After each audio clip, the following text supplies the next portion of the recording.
M-am pus într-o zi la masă și m-am dat sărac.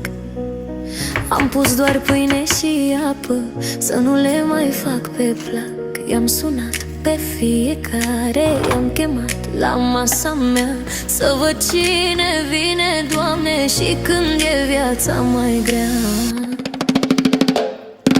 M-aș goli de buzunare, să nu am nimic, să nu mai car în spinare oameni de nimic. Să văd prietenul la greu, când nu cade niciun leu, să văd cine mă mai sună, când nu mai e vreme bună.